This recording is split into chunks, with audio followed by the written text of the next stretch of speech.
小姐你好啊，我見你着得好靚，你係做咩行業㗎？係自己創業嘅，我係個 personal shopper。不如我帶你去鋪頭睇下。好啊，我咧係一個 personal shopper，同埋都係一個中古店嘅店主。呢一個係一個小眾啲嘅職業啦，喺香港嚟講，就係幫一啲客人咧揀選一啲時裝啦或者搭配，咁而為佢哋定製嘅一個購物服務。入嚟我 show 睇下，其實面積有幾大啊？度就1100幾尺啦，有200-300件貨品左右嘅。同我哋介紹一兩個比較稀有嘅。我哋過嚟睇下呢個款啦。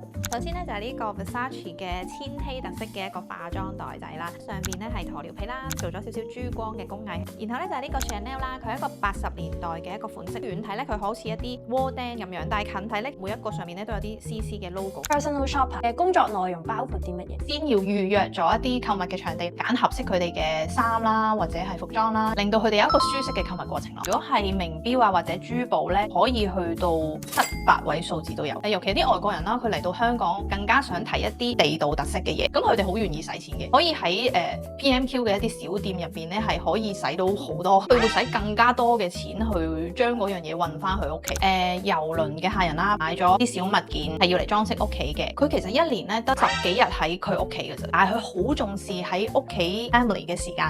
名牌點解佢可以經歷到100年，有佢哋嘅底蘊啦，對於嗰樣工藝嘅一個追求，先至可以經歷到咁長時間，無論你個經濟係點樣嘅循環嘅一個考驗。